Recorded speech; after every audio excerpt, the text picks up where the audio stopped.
episode 2 of Book Club with Walking Away. I'm Ryan Zabel, your host. You're familiar with Luke, but Dustin, why don't you introduce yourself? Yeah, alright. So, I was sick last time that we did this, so I was unfortunately unable to come. But, basically, this is Ryan and Luke's channel. They'll be doing most of the other videos. We've been doing this book club thing for a couple of months, and Luke suggested that we stream this as well. So I'm sort of along for the ride for this, so I'll be here for most videos. My name's Dustin. I grew up here in Oklahoma City. I come from a family of 4, my parents and my sister, who's a couple years younger. I accepted Christ at a young age, was baptized on my 7th birthday, and have essentially been a Christian my entire life. I'd say for the last 10 years or so, there's been a steady decline in my spiritual life. And although my belief in Christ is unshaken, my faith has not been as lived out as I would like. And so, over the course of the last 2.5 years or so, there have been a number of different avenues that I've gone down to try and remedy that, and this has been one of the more productive things that I've done going through this book with Ryan and Luke. And so, yeah, I'm just looking forward. We went through 8 chapters already, and then when we decided we were going to stream for y'all, decided we'd start over. So I'm looking forward to finishing the book and going back through what we've already done, and hopefully this can be of use to some of you, and you can go through the book with us, and then after reading each week you can kind of have a review with us. But I've found it very helpful and a very practical outline of how to pursue correct spiritual formation, which I don't think is covered well enough in the church. So that's sort of why I'm here. Thanks, Dustin. With that, let's get into chapter 1.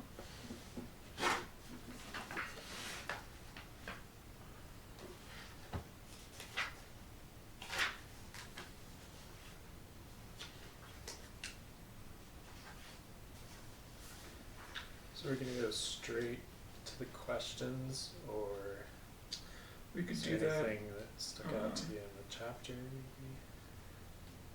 There are a few things I noted. Yeah, you can do opening observations before we go to questions. Yeah.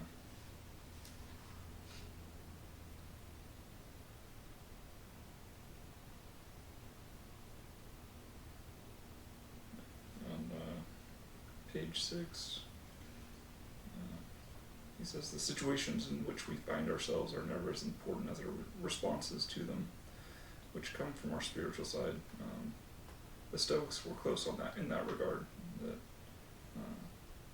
the events and circumstances of our lives are much less important to our peace of mind and happiness than the way we feel about them and the way we react to them.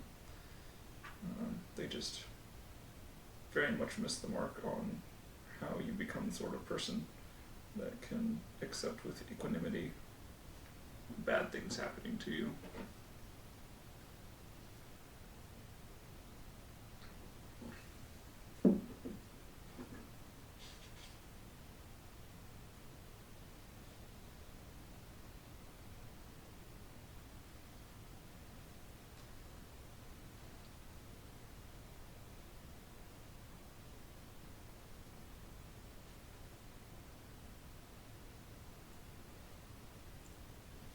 He also hits on, for the first time, a note that was foreshadowed in the foreword, that there are, and this is something that you hinted at as well, that there are possibilities of human, attainment towards goodness that the church doesn't really talk about, at least not in like the big service forums that most people would attend regularly. Even in smaller group settings like the ones that we're a part of, it's not really explicitly stated what the goal is and how we're pursuing that goal. Which, like, you can't hit a target that you can't see. Right.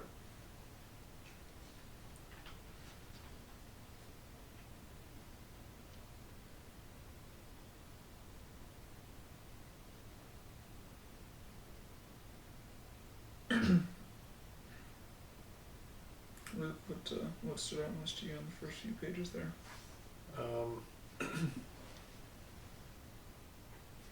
Well, I was looking over the questions right before we started here, and I think it was question 6 here. What are some of the issues that have driven recent widespread interest in spiritual formation in both broader society and among Christians?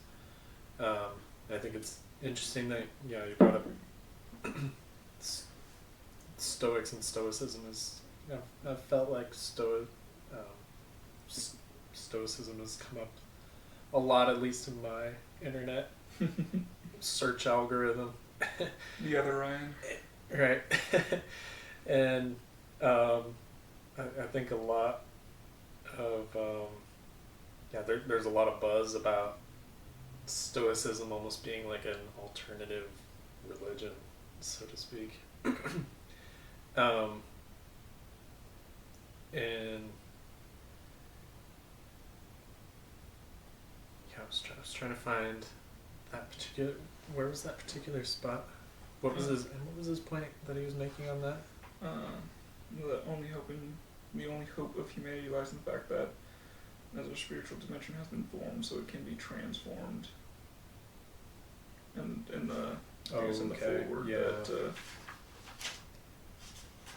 Like the very first line of the foreword, we all live from a horizon of possibility, sense of what is and isn't possible in this life. Right. Okay. And it seems to me that the church does a very poor job of illuminating or highlighting just exactly what is possible in a human being whose life has been transformed into the image of Christ. Even as someone who's been in church for 30 plus years, most of which I was conscious for, that possibility has never been preached from the pulpit as far as I can remember. Right. Okay. Right. And so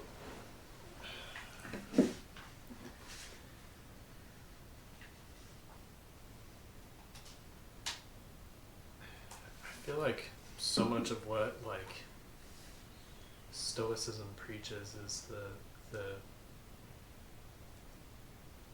inaction on feeling, basically. And I feel like what Christianity does and what he kind of tries to touch on in chapter 1 and as a broad overview is that there are good feelings and bad feelings and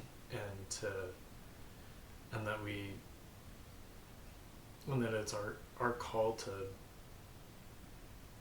recognize the good feelings and to act out on those. It's not a separation between you and your feelings entirely, but it's a cultivation of what's good. Right.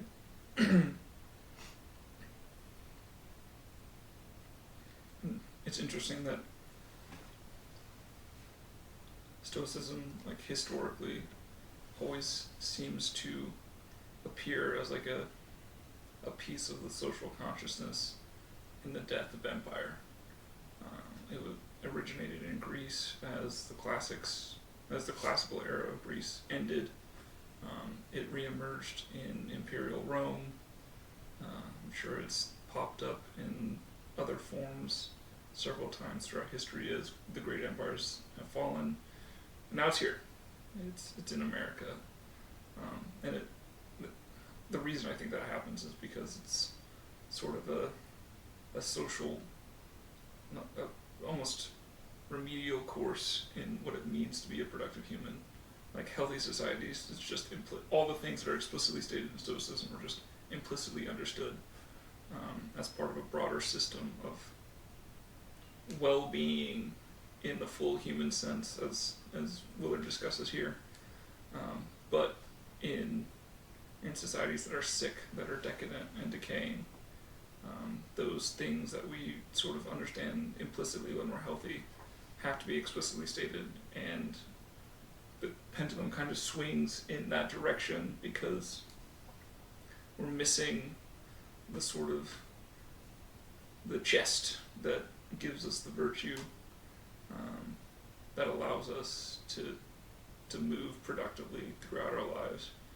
And so we have to add on these sort of mental intellectualisms that mimic the form of virtue but lack the substance, and we try to sort of hobble along with the intellectual understanding of ethics and of morality and of the fact that like your feelings can't govern you.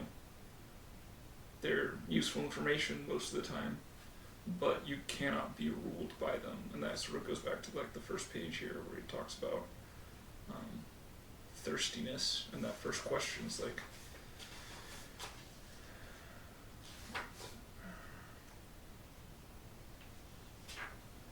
how do you understand Jesus' promise about the water he gives and about our never thirsting again? What does that mean for you practically and for others you know? I think it's in the prelude or in the foreword that it talks about thirst as sort of almost in like the contemporary like slang term of like being thirsty for, in our case, some woman. It's just being driven by this unfulfilled desire, and that's like human desire is infinite. That's kind of like the basic assumption, the axiom that economics rests on, is that we're always going to want more stuff. We're always going to have things that we want, and no amount of material good can satisfy that desire, ever. Otherwise, why would people with hundreds of billions of dollars exist? Like, it just can't do the job.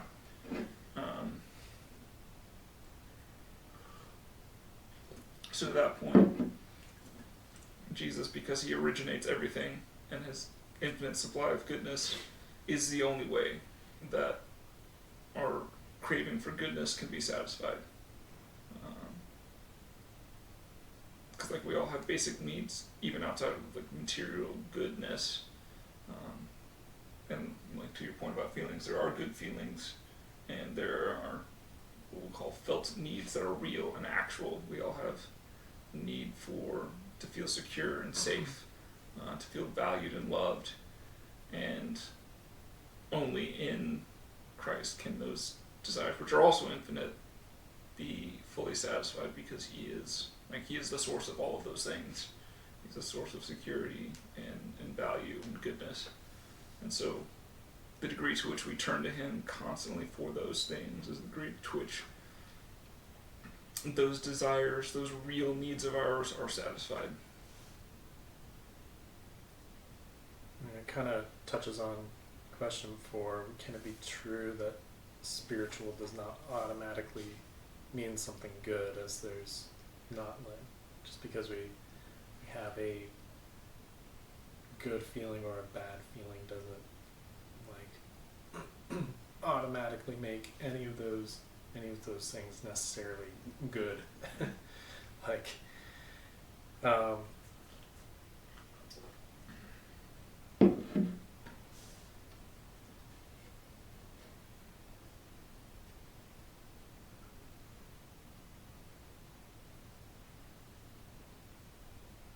also on water, I think we kind of talked about this last time too, about the horizon of possibility, and how, I mean, if we're thinking about, like, I guess symbolically how the world's formed is like underneath the surface of water, or wait, let's break it down this way. Like Jesus calling himself water, promise about giving us water, means that he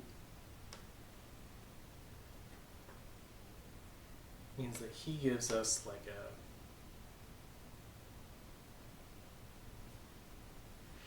something new, and that's as water is usually symbolically potential, as something that can't exactly be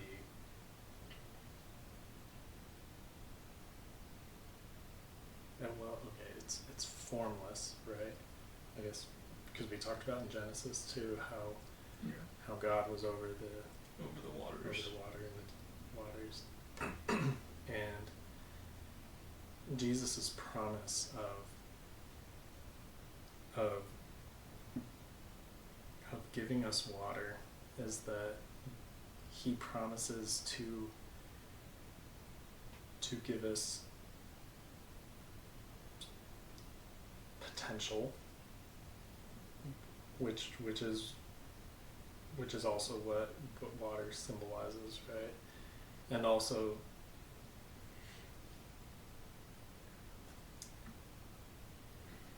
something that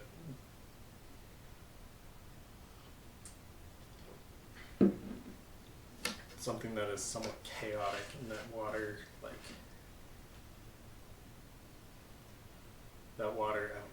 is usually symbolically chaos, right? So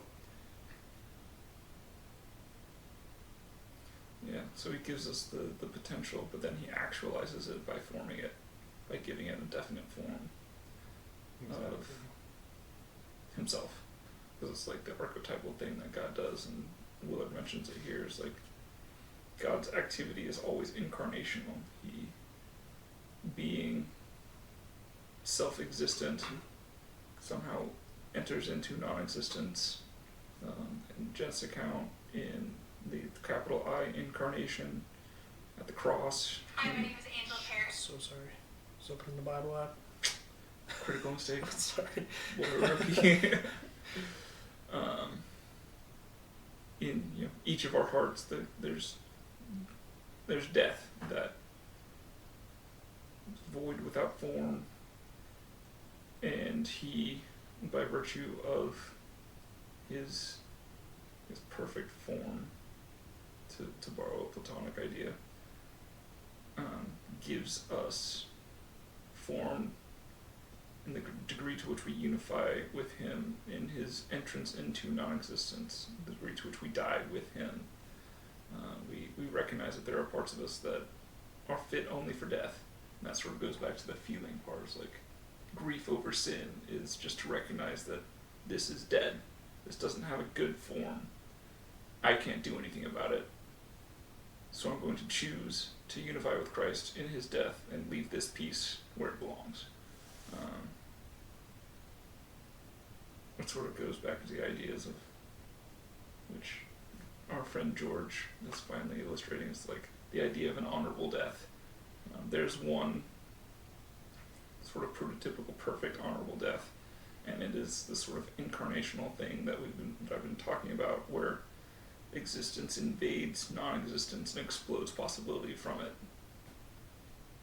And that's just like the singular act of God throughout all of human, or all of real history, is him doing that. Mm-hmm. The reason I opened the Bible app was it was referencing John 4:14, and specifically it calls it living water, and that so it refines that water to not just chaos in general, it's specified as a chaos that's alive, that's good, and that and that's novel in a healthy way, and that, like, and of course it's differentiated from like evil, and like Chaos like you were as such. exactly like you were describing earlier. Yeah, that's a good segue into, I had a note that I wanted to bring up, the study note. I think I mentioned it last time that we went over chapter 1 too, but I'll just read here, John 4:14. This is the Net Bible, so it's a little bit weird, but whoever drinks some of the water that I will give him will never be thirsty again, but the water that I will give him will become in him a fountain of water springing up to eternal life. I think that springing up is what Luke's referring to, the living water. Let me pull up the study note.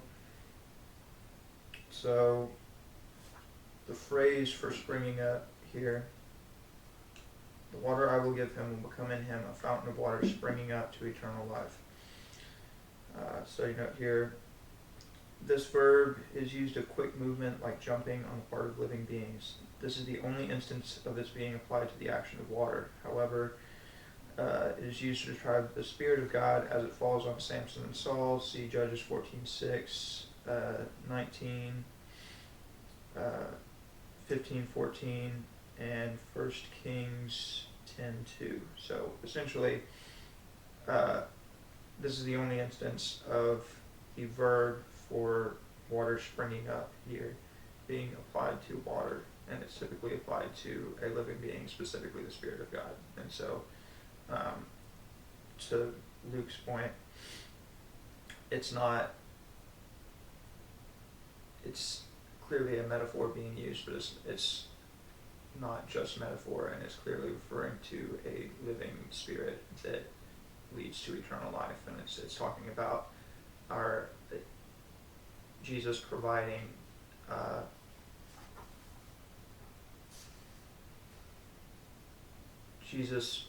ultimately providing us with the Holy Spirit through his death and resurrection, and then that Holy Spirit is what's being the water that's being spoken of here,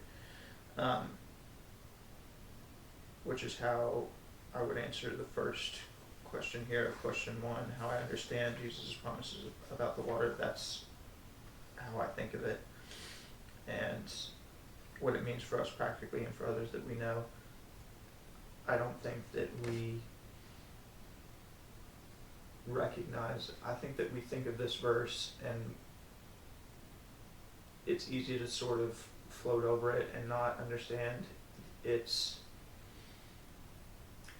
how big it is, as Ryan and Luke have just covered, but also not understand its practical meaning in the sense that there is a living water, the Spirit within us, and that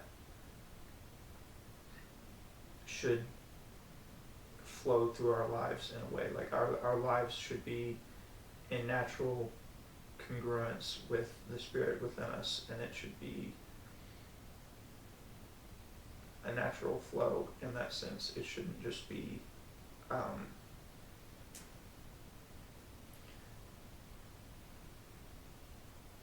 it's not just a metaphor that Christ is using for peace. There's more there, and it's more of a practical instruction, I guess is my thought. Yeah, exactly. I think that kind of speaks to what we were talking about last time, Ryan, about the upper limit of good.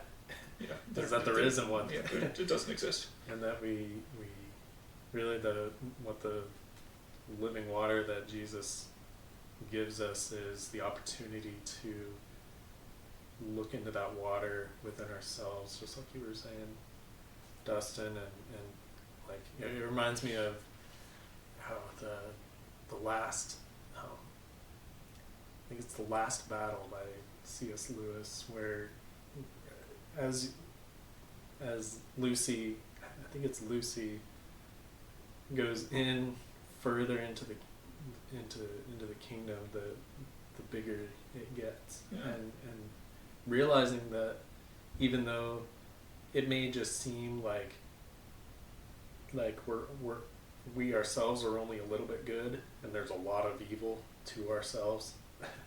That if we focus and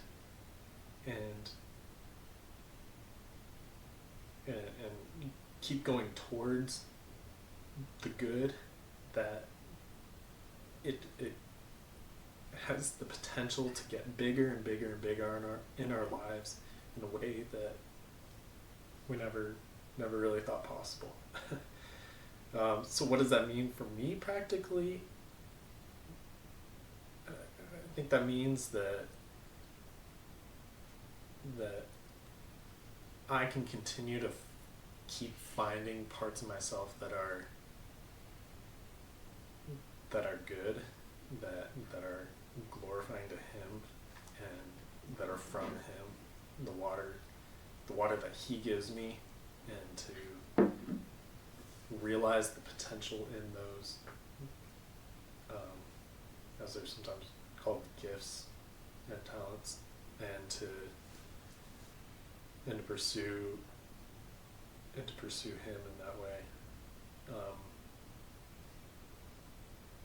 And I think the second part of that question, for others that I know, I think part of being a Christian is finding the living water in other people, and to bring people's attention and focus to that, and to encourage them along the way.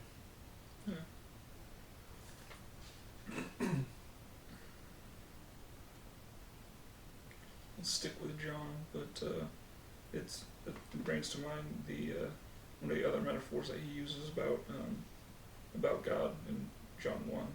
He says the light has gone into the world,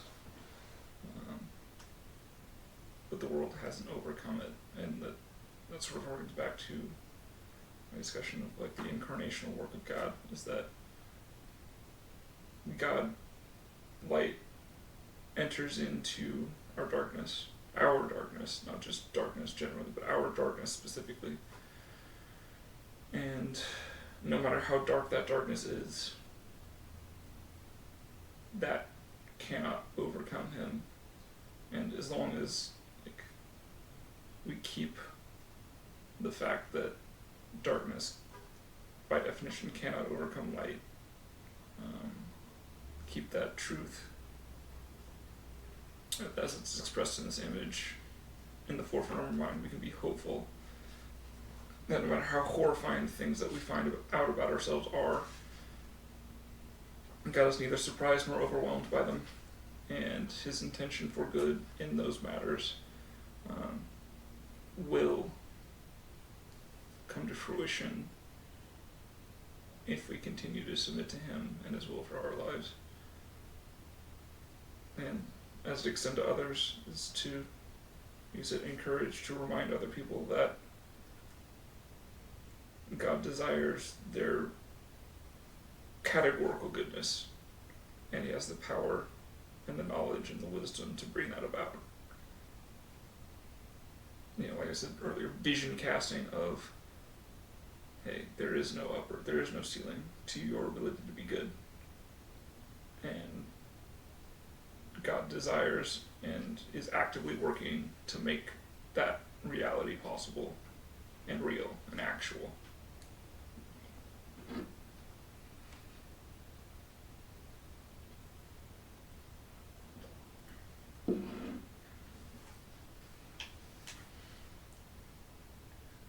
Maybe that brings us into question 2 then.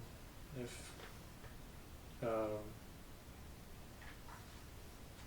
don't know if Ryan, you want to start, or Dustin, maybe if one of you could describe in some detail the spiritual or non-physical side of you. Maybe how that side of you affects your actions and life.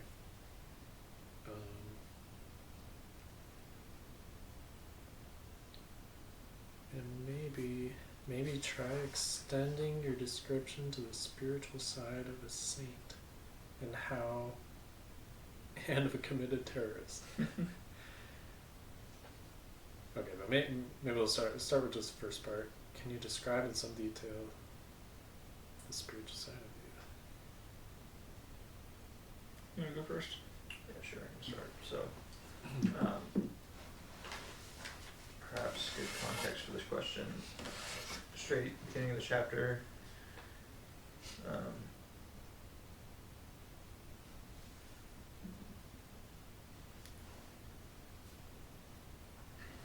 One of the opening concepts, at least of the chapter, is that regardless of your faith or your spiritual habits, you are spiritually forming yourself. You have a spirit, we're designed with a spirit, and it has been formed for good or ill.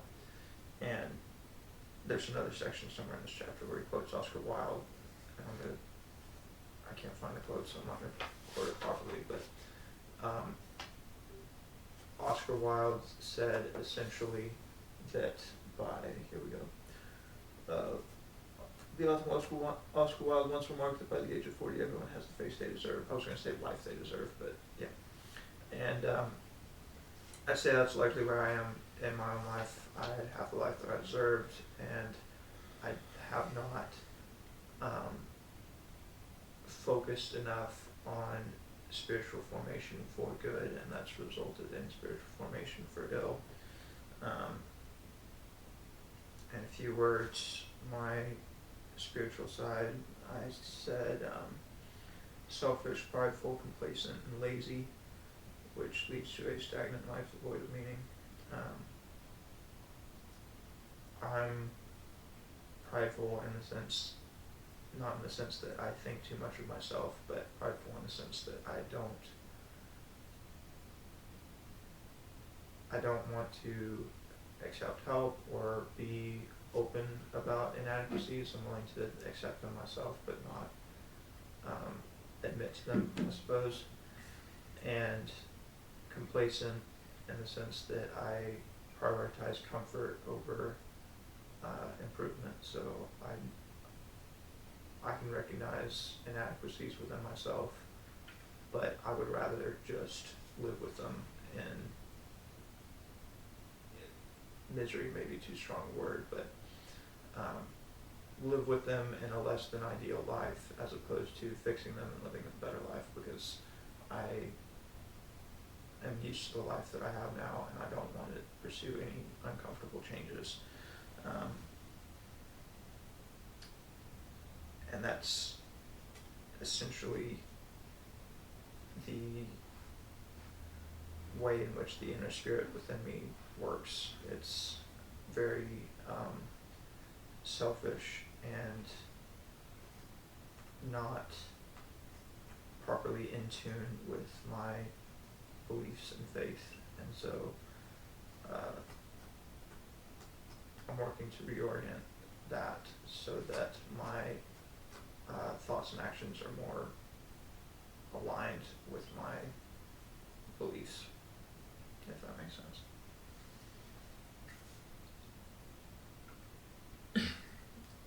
Thanks for that, Dustin. You wanna go first, or you want me to go? I feel like I want to add to the third part of the question, where it was try extending your description of the spiritual side of a saint and of a committed terrorist. And I think what Justin just represented there was that of a saint, in that they recognize the dragons within themselves, and the responsibility of defeating those dragons. And to contrast that with the committed terrorist, is a terrorist sees the dragons in other people, and they decide to go after those dragons. And it speaks perhaps I'd even extend that to the story of Cain and Abel, where Cain decides to kill Abel and to kill as we don't know what Cain was thinking, but perhaps it was that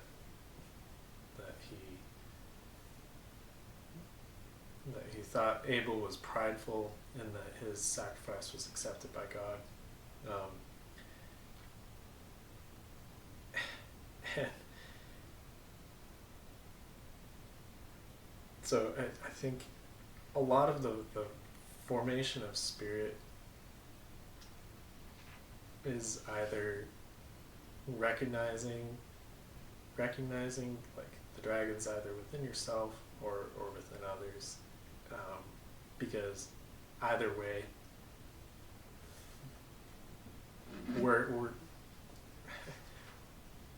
we like to attack dragons and defeat dragons. Take a pick which one. Yeah, it's kind of a feature of the human psyche is to find and destroy evil, and it can be properly oriented and properly motivated as well, because like there is no such thing as a totally evil human being, and so to destroy a human being is to, at least in some, like there is some nucleus of goodness that remains while we live, and so to destroy a human being because of the evil that is in them is comprehensively incorrect. It is misoriented dragon slaying.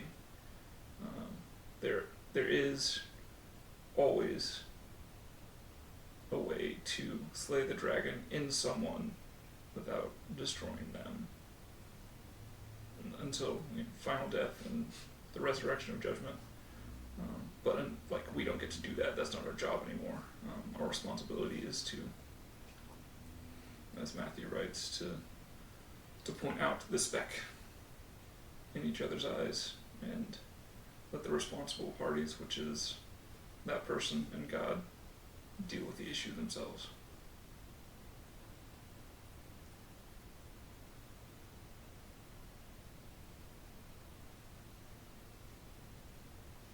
Yeah, I mean, you covered it in the back half there, but I was just gonna, that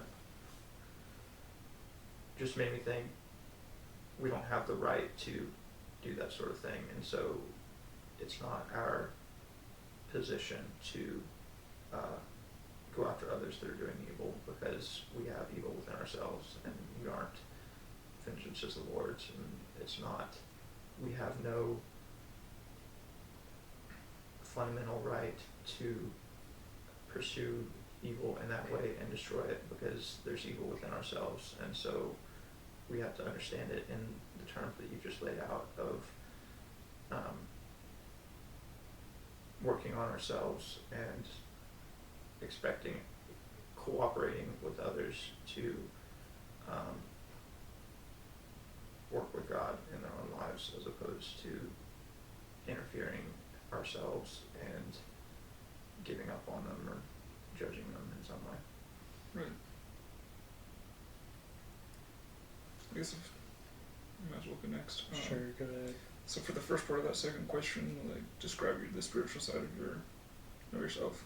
Ironically enough, it's with the pursuit of physical excellence that I began to sort of restore my spiritual side.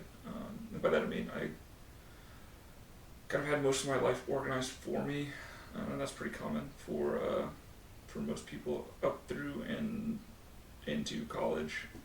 You don't really get to make decisions for yourself for how you spend your time, and so any habit of good and healthy living was kind of like the default. I didn't really choose it. I didn't organize it. I didn't plan or pursue it of my own volition. It just sort of happened. And so in college, that kind of started to fall off the way, I fell off the wagon. I never really had like good study habits because like high school was too easy for that. But that I started to pay for that in college when things got difficult enough to catch up with me, if you will, and the game caught up to me. My talents weren't sufficient in and of themselves to do the things I wanted to do and to perform the way that I expected myself to perform. But that it was good enough that, like Dustin said, I just sort of dealt with it, suffered with it, and thought that that was okay. But the physical degradation after like organized sports was done for me was pretty profound. I went from 220 something my freshman year to 275 the year after I graduated, and I won't necessarily say this is the healthiest way to go about a physical transformation, but I became very disgusted with myself and decided that that wasn't going to be a thing anymore.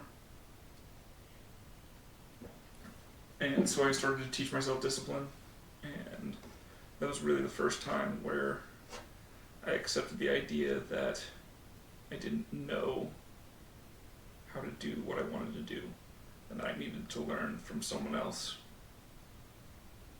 that, like, something important that I couldn't just pick up naturally by merely existing.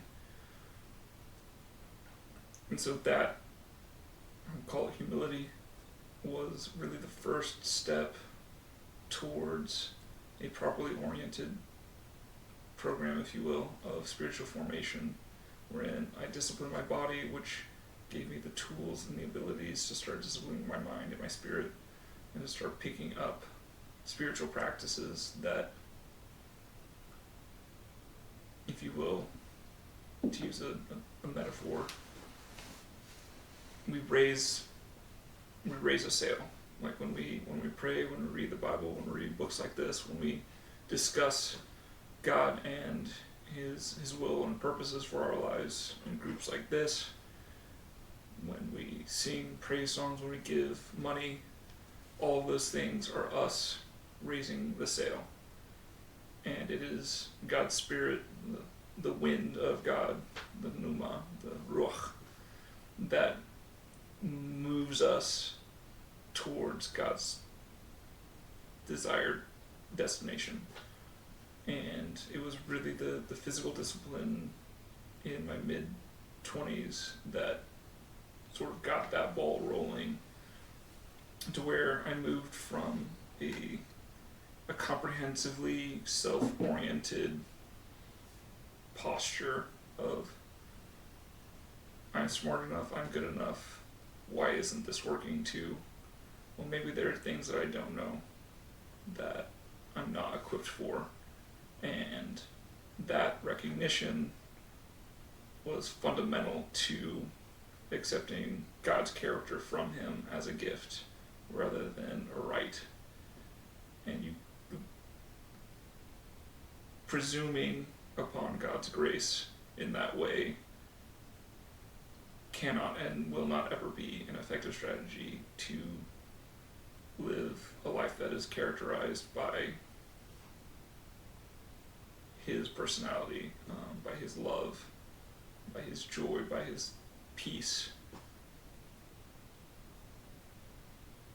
And so I very much had to be destroyed in that realm of physical well-being, and then cooperate with God to sort of rebuild that aspect of my life, to gain the competencies to accept God's help. But there still be dragons, and one of my biggest ones that I'm working through right now is there's this dividing line that kind of separates most of, we'll call it, professing Christians. There's the pro-justice people, and then there's the pro-mercy people. And I am a pro-justice people. I'm highly concerned with what's right, what's wrong, slaying the wrong dragons, putting to death evil, all that sort of fun stuff. That was kind of my lane. I'm an Enneagram 1, there's a J in my Myers-Briggs. Let's get after it. But some months ago, I began a practice of daily considering one or two aspects of God's character, and one of the fundamental aspects of God's character is justice. And can't remember what I was reading or how this concept came to me, but it occurred to me that my idea of justice was perhaps correct, but definitely incomplete. Because the sort of operating definition I use is a pretty common one, which is to define justice negatively. And by that I mean it's an absence of something. So justice is the absence of injustice or the rectification of some prior injustice. And that sat poorly with me. Even though it was sort of like, as a pro-justice person, that very much spoke to me temperamentally. It became very clear to me that that was not a definition that could apply to God, because God is eternal. And so any definition of a characteristic of God must also be eternal with him, which means that in order for justice to be defined as the lack of injustice or the correction of an injustice already done, that injustice would have to be eternal. And that's, it's just nonsense. Justice is not a self-sustaining thing. It's anti-life, it's anti-goodness. It is definitively destructive. And so any definition of justice that includes injustice cannot be an eternal one, and so it can't apply to God. So there had to be something more to justice, some positive definition of justice that could apply to God eternally. And the definition that I've been sort of operating on the last several months has been that, and this is very apropos of our conversation about feeling, is that justice is right feeling. And that's the definition that can apply forever. There's reality as it exists, and there is a correct God-defined response to that reality. And that includes the definition, the negative definition of the correction or avoidance of injustice. The correct thing to do when someone has been robbed is to restore that person their property. The correct thing to do when someone is hungry is to feed them. The correct thing to do when someone is injured is to heal them. But that also applies to a lot of other things besides injustice. For example, it is justice to be delighted when you see a cute puppy. It is justice to be awestruck when you stand before a tall cliff. It is justice to feel a sense of peace when you're at rest. Those are all justice as well. And that is a much, much more powerful definition of justice. And like I said, one that you can play that game forever. That's an eternal definition. And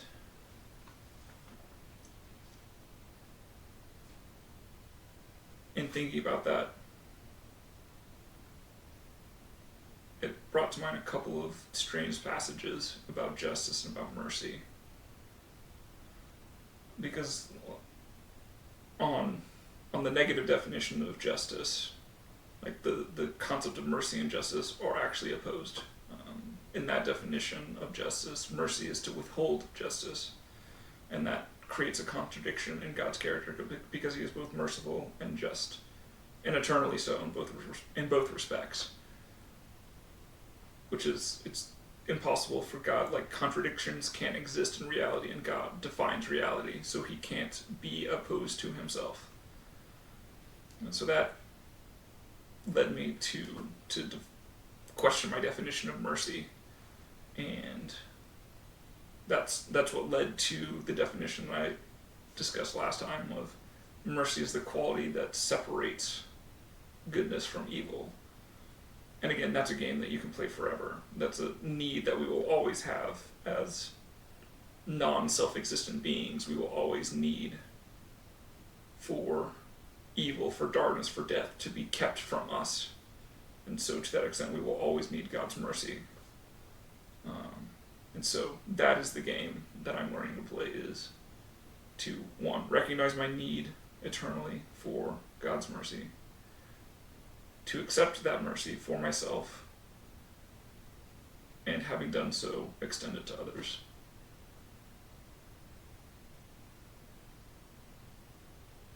We're becoming a mercy people. Your turn.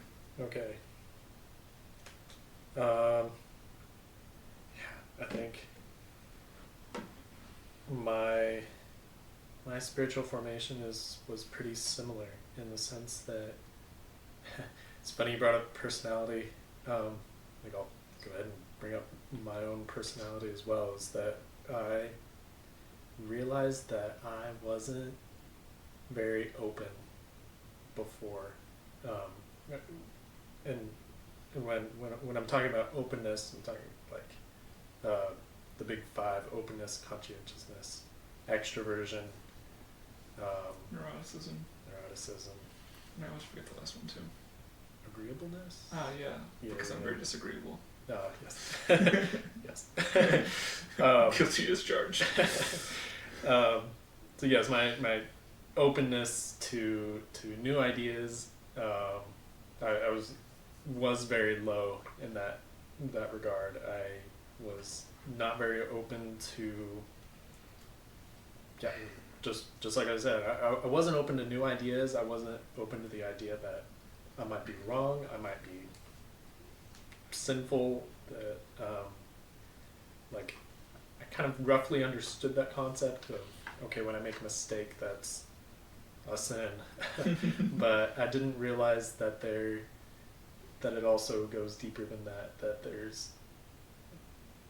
there's more dragons, and of course that's kind of a rabbit hole in and of itself of my own dragons, but basically and broadly speaking, like my openness was very low, and once I kind of opened up to the idea that I might not have it all figured out, and that there's more to myself, and more to myself in the sense that there's there's more that I wasn't aware of within me, and that that I had this whole other spiritual side of me that I was forming and creating that I wasn't even aware of. So that was kind of the first step of the spiritual side of me, that once that I have become a lot more open to new ideas, to just open in general. And I also think that there's a piece of me that on my spiritual side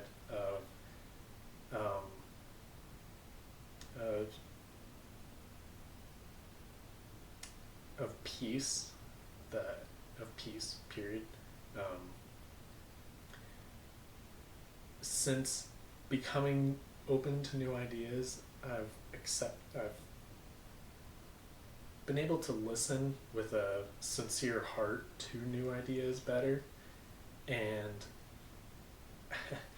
it's been an openness to a lot of chaos, so to speak, good ideas and bad ideas, a lot of potentially good ideas, a lot of potentially bad ideas, and of course that was throughout my college journey, as many of us go on the philosophical, theological journeys through college, and since going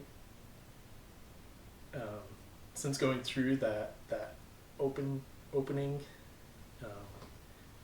I've since come to a sense of peace with what I do know, and to slowly and methodically be at peace with new ideas, and to let them hang in suspense, so to speak, in the space of my mind, testing them out over time to see if they're right or wrong, and if they're wrong, toss them out, don't eat them, or if they're true, then to play those out and to believe in them, so to speak, and live it out in my life. So that's kind of two, at least aspects of my spiritual life, so to speak. Of course, there's there's many more. Yeah. But hopefully that kind of speaks to the complexity of what's going on, at least in my spiritual life, and yeah, how that affects me and my actions in my life. I think it's people notice that about, like, notice the peace within me, just in my life. Like, our world has become very anxious in recent years, and people recognize just that I am pretty even keel, despite what's going on around me.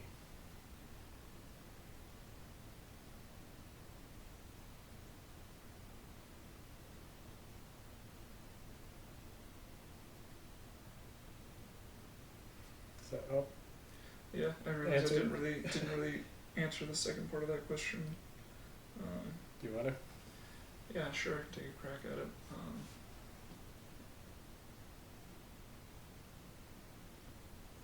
Because one of the key pieces of justice is that it's, as I was discussing earlier, is that it's right feeling, but also it has an orientation. Because like God's characteristics are manifold from a human perspective. Like there's lots of things, there's lots of facets of Him, but to a sufficiently sophisticated mind, it's just He is who He is, and that's the name He gives Himself when He's talking to Moses. He just says, "I am that I am," and that's a comprehensive definition of reality. But for us, we have to attach characteristics to sort of come at it from different angles to get a full picture of what that means. But we always have to do that in the understanding that He's actually like unified. He is love. So that every time we sort of chisel a facet into His being, we have to remember that it's actually just the same thing, just with a different term attached to it. And so we have to make sure that those attachments are maintained, that unity is maintained. So for example, like what I was discussing earlier, mercy and justice, they're actually the same thing if you're clever enough. We often aren't clever enough to understand that right feeling, when it acts in the world, separates good from evil, because we often don't know what evil and good actually are, or how we are both of those things, or either of those things, much less how to separate the two. But going back to justice and its orientation, it is peace. Like that's the way you tell, is this feeling, is this response that I've had, I just want, does it motivate me towards peace? And that peace is loosely defined as right standing, right relationship with one another. And that is God's ultimate goal. His purpose in all of reality is that we, those who are made in His image, would relate rightly with Him and with each other. And so that's really also the answer to the mercy piece, is how do I know what is good? How do I know what is evil? How do I separate the two? Is whatever will help me relate rightly to God and to others, do that.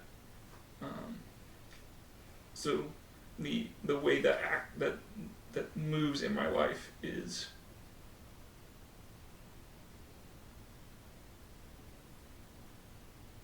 just become bored of a lot of things that used to interest me. Money, politics, social issues. Those are all important to an extent in this life that we journey through. But as far as deep moving, I really care about them. I just don't anymore. Because they don't produce right standing between me and God.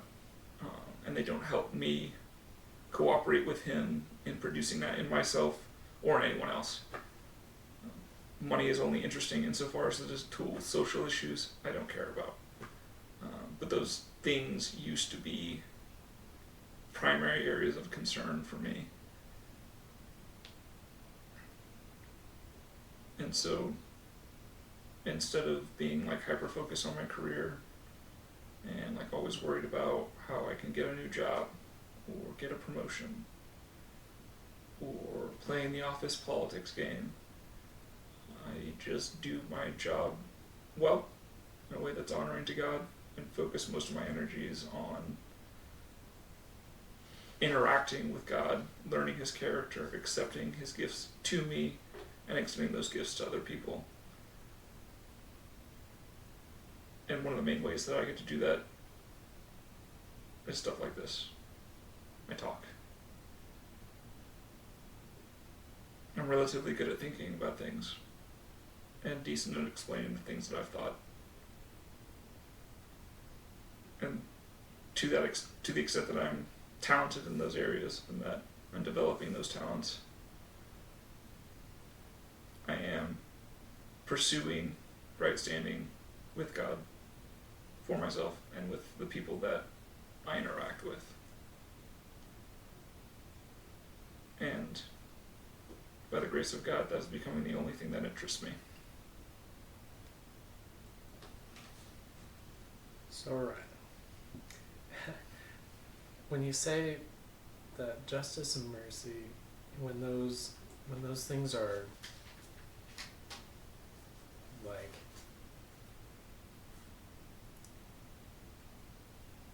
in right standing with each other, that cultivates peace, right? Is that kind of what you're getting at earlier? Because you said the word peace in there somewhere, right? Yeah, so justice is oriented towards peace, and mercy is the means by which peace is attained. Okay. I would say. Okay. That was what I was getting at, exactly. Okay.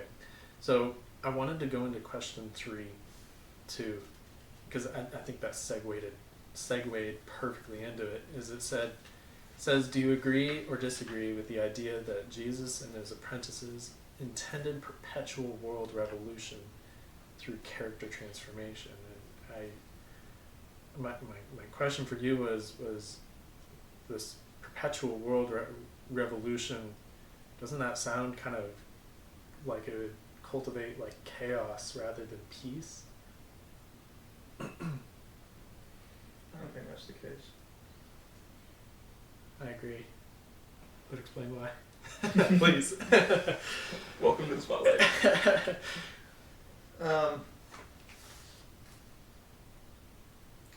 Do you agree or disagree with the idea that Jesus and his apprentices intend perpetual world revelation through character transformation? Yes, I agree. I think that's World revolution, yeah, that's pretty chaotic, right? like, obvious. Yeah. I mean, I think where you're going with the chaos idea is the idea of a human revolution in the sense that we think of it. So, revolts and wars and political revolutions. And that's not what Jesus, or by extension his disciples, intend at all. And actually, I was fortunate enough to see N.T. Wright speak earlier this year. I drove down to see him give a lecture in Houston. You can find it on YouTube. It's Lanier Theological Library. It would have been uploaded in June-ish of this year. You should look up N.T. Wright and you can find it. And essentially the entire message that he gave was a summary of the Gospel of John and the idea that one of the primary themes of John's Gospel is this idea of kingdom building and Jesus ushering in this new kingdom. And I think that's what this question is getting at, really, and the idea that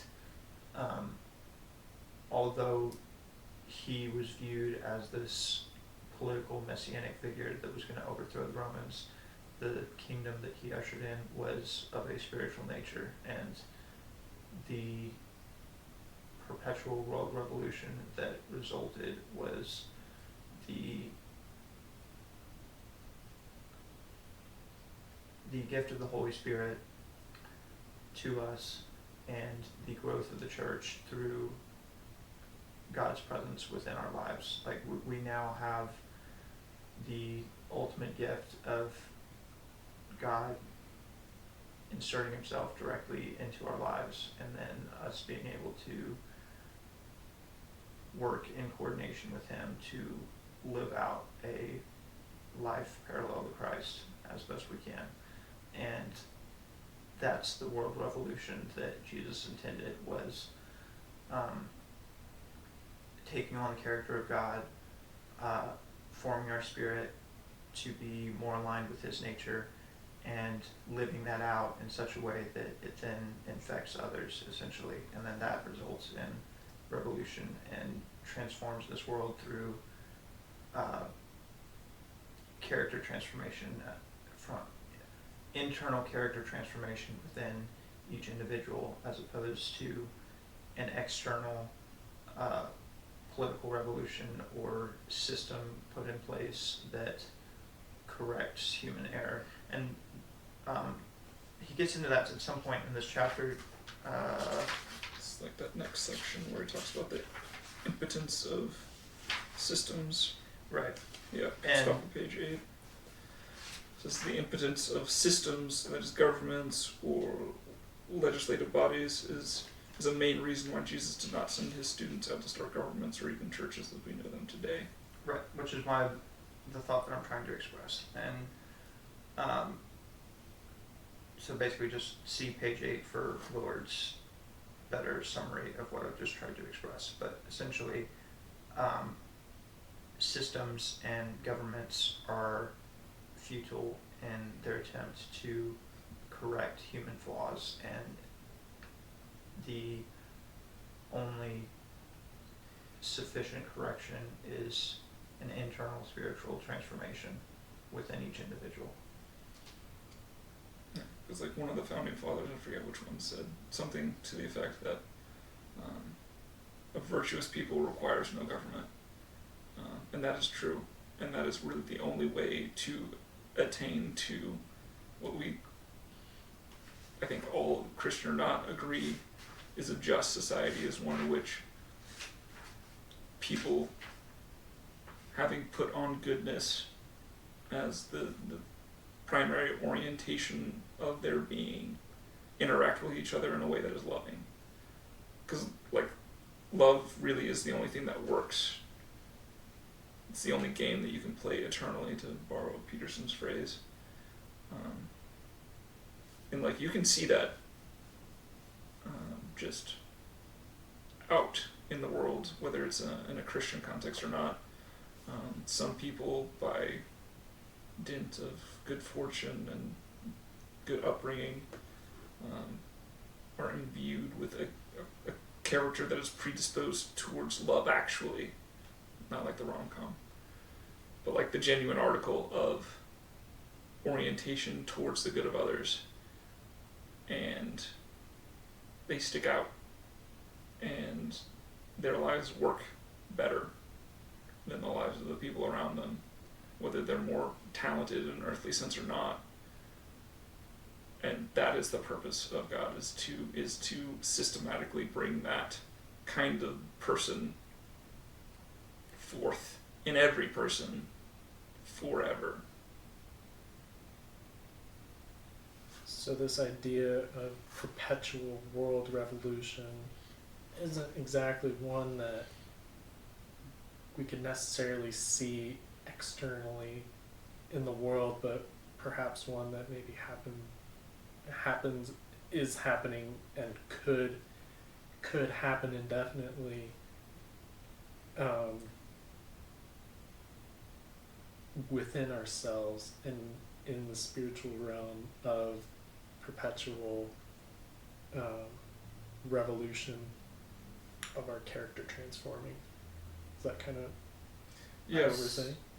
but at the same time, over a long enough time and with enough people, the effects become obvious. Yeah, that's what I was gonna say. It's not externally imposed, but It is And so externally it's not- manifested. right. And so you can see over the course of time the revolution taking place. Yeah. So I mean, all you have to do is just look at the growth of the church through history and the impact of the Bible, the amount of New Testament manuscripts that we have, the sort of reverence that has been applied to them through history, the amount of professing Christians today, like those would be external indicators of a revolution taking place since the life of Jesus. But you don't see those immediately, and you have to see them over the course of time, because it is on an individual, one-to-one, slow, gradual basis. It's a process. It's not a system being implemented that then worldwide changes things in an instant.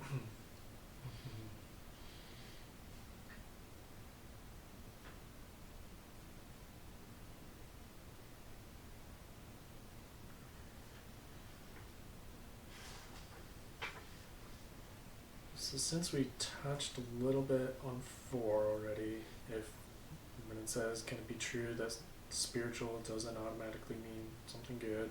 Yeah. I think we Obviously. kind of answered that. Yeah.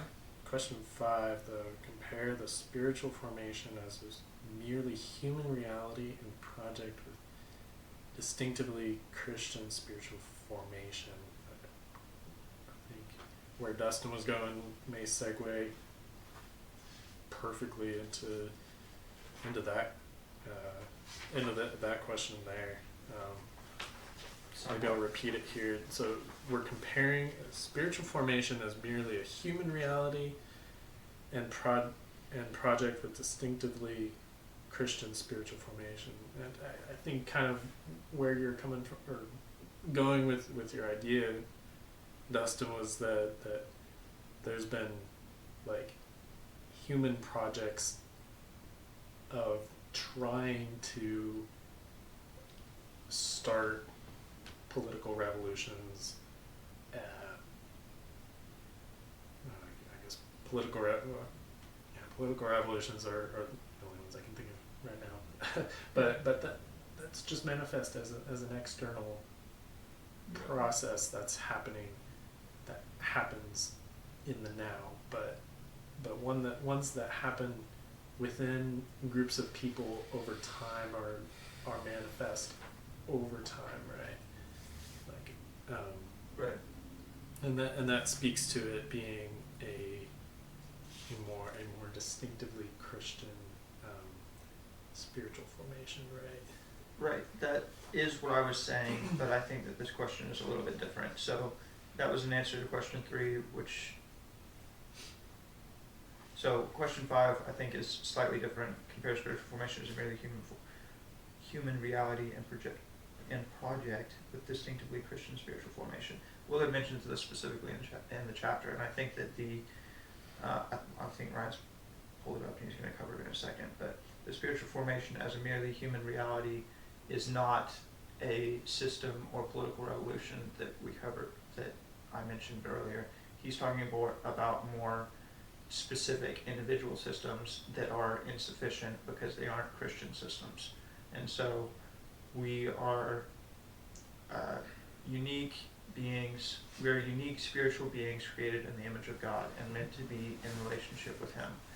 And as such beings with a fallen sin nature, we are incomplete and longing for a correct spiritual formation and reunion with God, but we don't always recognize that. And so Willard covers in the chapter there are any number of secular sources for spiritual formation and feeling adjustment or behavior modification or like Jordan Peterson would be a good example of this. Although he sort of flirts with Christianity, I'd consider him a more secular thinker.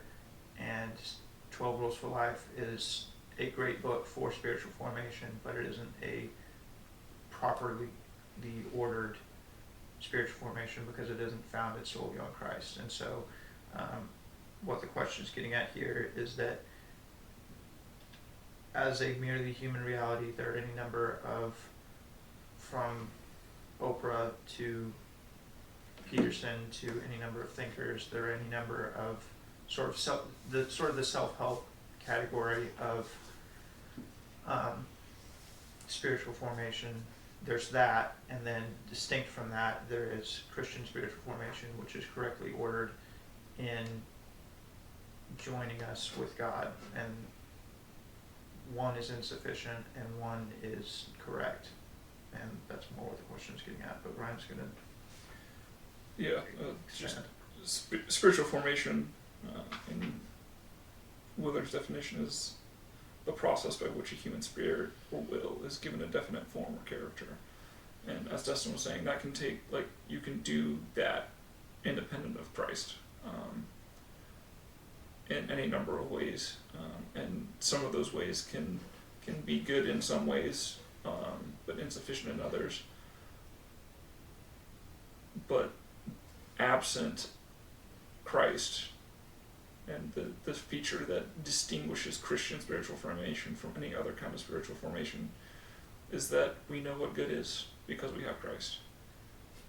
We know, to the extent that he reveals it to us, what is good for us, what is good for those around us, and he gives us the process and the means to go achieve that good. Whereas in a merely Christian, or merely human rather, form of spiritual formation, that external power source is totally absent. And it's a good thing that it's absent, because if we had the ability, the power to pursue spiritual formation along merely human lines, the extent of human suffering and evil would be completely incomprehensible, because we're just ill-informed and ignorant of goodness in our quote-unquote natural state, in our fallen state as subject to sinful flesh. As Paul writes in Romans 1, our minds are futile. They have been subjected to sin, and therefore do not know what is good for them or for anyone else.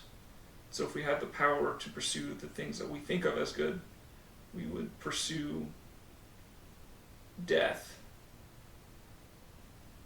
infinitely, and we would be successful. So it is going back to that mercy piece of separating goodness from evil. God does not give his power to merely human spiritual formation in any regard, in any way, in any flavor, in any system, because it would be bad for us, and that is the opposite of his character. So he reserves his authority for those projects of spiritual formation, if you will, that are oriented towards himself, towards what is genuinely good. Again, to borrow that Peterson phrase, towards games that can be played forever, toward eternal things. Because if he didn't do that, the destruction that we would wreak is incalculable.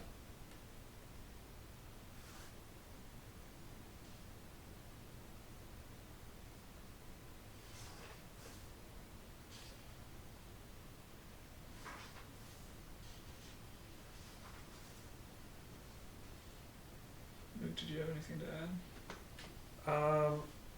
I think I'm a little bit confused. What are we actually comparing? On question 5. Self-helpishness to and that's merely human reality. Yeah. And project. Right. Okay. With spiritual formation and Christ-likeness. Christian spiritual formation. Okay.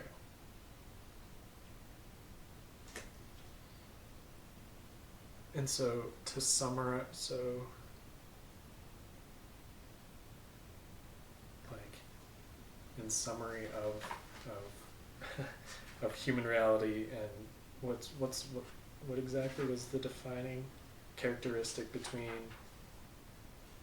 human reality and Christian spiritual, or a human project and a Christian spiritual formation? Orientation, vision.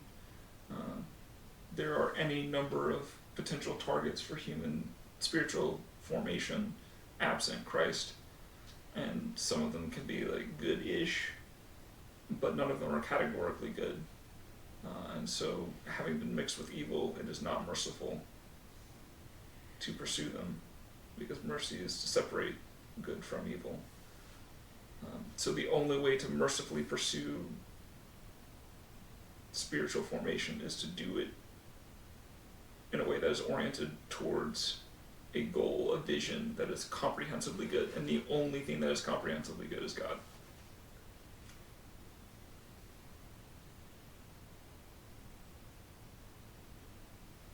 Does that Okay. make sense?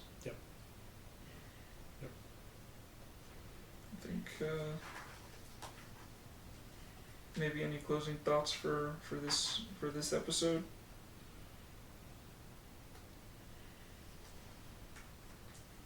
I think we pretty well covered it. Do 6 through 8 next week. Yeah. Oh, actually, I won't be here next week, but if y'all want to do it without me, then that's fine. You know, we can wait another week. I think we can go ahead. Well, thanks for joining me, fellas. Thanks for joining me, people of the internet. We'll see you next time.